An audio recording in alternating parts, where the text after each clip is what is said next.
Sam Raimi's Spider-Man trilogy is often thought of as one of the greatest superhero trilogies ever made. The filmmaker, who had previously given us the Evil Dead series and Darkman, was given the reins to make the first live-action, feature-length film centered around one of Marvel's most iconic characters. The friendly neighborhood hero swung into theaters in 2002 and was an instant hit with fans and critics. The film holds an impressive Rotten Tomatoes score of 90%, with critics like New York Daily News's Jack Matthews writing, "Spider-Man is an almost perfect extension of the experience of reading comic book adventures." The film's immediate success led the way for an even more successful follow-up with Spider-Man 2 and then eventually Spider-Man 3. While Spider-Man 2 is frequently regarded as one of the single best comic book film adaptations, Spider-Man 3 is more often than not thought of as the weak link in the trilogy. It's best remembered for having too many villains, ruining Uncle Ben's death and Spider-Man's origin arc, and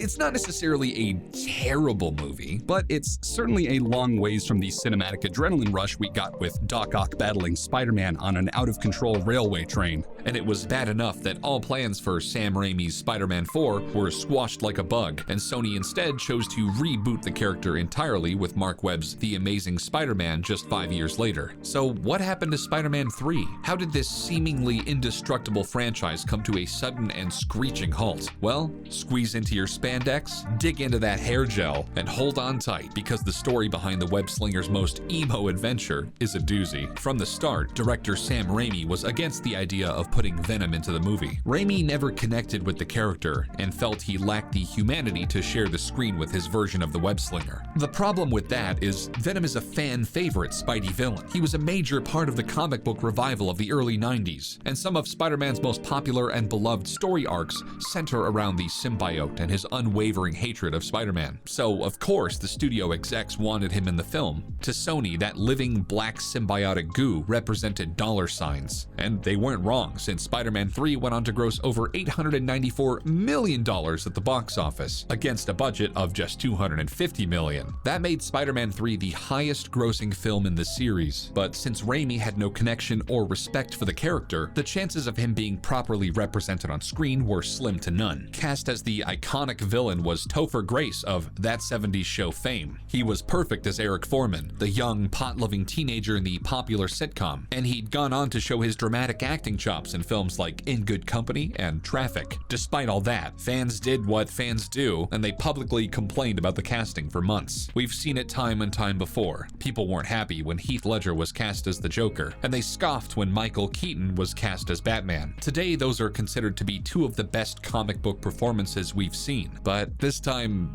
they were kind of right. It's nothing against Topher Grace. He's undeniably talented, and he's gone on to have great success in films like Spike Lee's Academy Award-winning The Black Klansman. He just never really personified the character of Eddie Brock. In the comics, Eddie is a large, imposing, and intimidating character. It's these character traits that make him all the more dangerous when he joins with the symbiote to become Venom. In Spider-Man 3, he's more of a sarcastic smartmouth, with a smarmy, self-indulgent attitude. His transition to Venom is almost non-existent. As Venom, he looks nearly identical to the black-suited Spider-Man, but with a large lizard-like mouth. He never becomes the large, overbearing force that fans were expecting to see. But an even more definitive character trait of Venom is the psychological and personality melding of Eddie and the symbiote. But we don't really see that either. The whole concept is fumbled, and the fan-favorite bad guy was turned into something of a joke. But Venom wasn't the only terrible villain in the movie. Spider-Man and Spider-Man 2 had each given us a single villain. They focused on one iconic arch-enemy from the comics and adapted them for the big screen in ways that made sense. Sure, some people complain about the goofy-looking suit and mask that Goblin dons in the first film, but there's no denying that Willem Dafoe's over-the-top performance was a perfect fit for the businessman-turned-glider-riding madman. And Alfred Molina's portrayal of Otto Octavius is one of the best we've ever seen. But for the third installment, they went with the more is better mentality and stacked 3 villains into the overly bloated storyline. One of those villains was James Franco as the New Goblin. Harry Osborn's slow descent into madness was being built towards since the first movie. It was a character arc that should have made for an emotional and meaningful confrontation between best friends turned enemies. Instead, we got a laughably bad performance from Franco, an amnesia plotline straight from a soap opera, and a quick redemption spurred by a butler explaining something that could have been explained 2 movies ago. The entire thing felt rushed and disjointed from what had already been established for the character. Lastly, there was Sandman. He wasn't a bad villain by any means. Thomas Hayden Church delivered a sympathetic character with strong motivations. He was powerful, dangerous, and would have made for a perfect standalone villain, if it wasn't for his forced involvement in the death of Uncle Ben. And the original Spider-Man did that tragic storyline justice. But Spider-Man 3 felt the need to revisit and change it entirely by saying it was actually Sandman who killed Uncle Ben. It made no sense, and it totally undermined Uncle Ben's death and Spider-Man's origin. You can't have a superhero movie without a supervillain. It would make for a pretty boring viewing experience. The hero is only as strong as their villain, and unfortunately, Spider-Man 3 failed in that department majorly. It's probably the film's biggest downfall. But the handling of Venom and the other villains wasn't the only hurdle the film faced. The titular, web-slinging, friendly neighborhood Spider-Man was portrayed very differently in his third outing.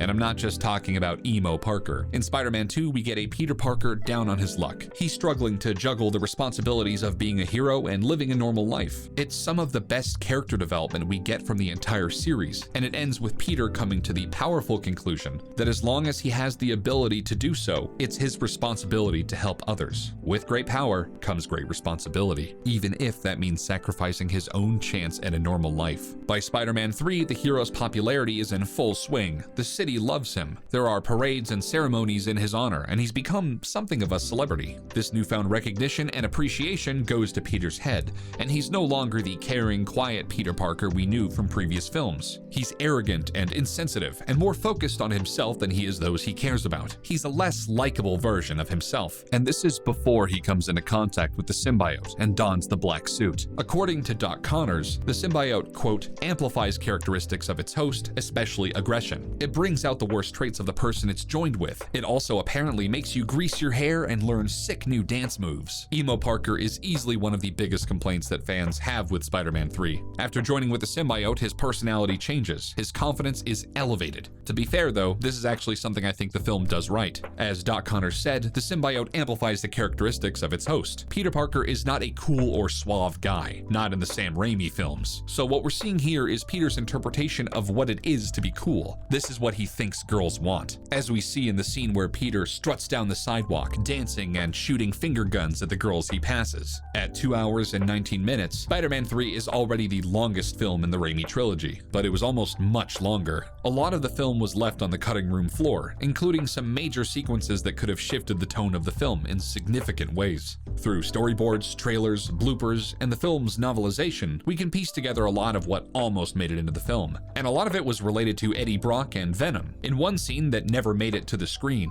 Eddie visits Gwen Stacy after being fired from the Daily Bugle. Gwen tells Eddie that she doesn't want to see him and doesn't want him involved in her life. It's a moment that adds to Eddie's feelings of loss and desperation prior to bonding with the symbiote. The scene of Eddie in the church just before coming into contact with the symbiote was originally longer, with Eddie having an extended prayer monologue where he plays the role of the victim and refuses to take responsibility for any of the bad things happening in his life. But probably the most important scene involving Venom that didn't make it into the final cut was after Eddie merges with the symbiote to become Venom. He uses Venom's memories from when the symbiote had previously been with Peter and uses the knowledge to go to Peter's apartment and enter it while Peter showers. It would have been a creepy moment that showed just how vulnerable Peter was to Venom, and it would have showcased the bonding of Eddie and the symbiote through shared memories and consciousness. The other villains had important moments cut as well. Harry's descent into madness was originally going to be explored further. Harry would be shown to be hallucinating and talking to his butler, when in reality nobody was there. This would have occurred before his transformation into New Goblin, and Sandman was supposed to confront the doctor working to cure his sick daughter, further defining his motivations to save his child. Love it or hate it, Spider-Man 3 certainly made an impact that still resonates with fans. It concluded a film series that seemed to be indestructible and essentially killed the plans for a fourth Raimi Spider-Man film starring Maguire. There's not a ton known about the cancelled fourth film's plot. But what we do know sounds pretty amazing. Anne Hathaway was presumed to play Felicia Hardy, who dons a tight black suit and mask to become Black Cat. While that never happened, Hathaway would go on to don a tight black suit and mask with a cat-themed persona in another popular comic adaptation. And John Malkovich was in line to play Adrian Toomes, known by the villainous title The Vulture. Of course, Michael Keaton would later play the villain in Spider-Man Homecoming, but there's no denying that Malkovich would have been a spectacular choice for the character. Vulture was set to be the single main villain of the film, learning from the mistakes of Spider-Man 3. Raimi was determined to return the series to its roots and wipe the slate clean after he was unhappy with the end result of Spider-Man 3, and he certainly could have done that. Storyboard artist David E. Duncan recently released an animatic on Vimeo, showcasing storyboards for the planned climactic battle of the cancelled film. It looked violent and intense, and everything you'd hope to see from a Sam Raimi Spider-Man film. The web-slinger still has a vibrant future on the big screen, with Tom Holland taking over the role and leading his own series in the MCU. Don't forget to like, subscribe, and click the notification bell for more great content.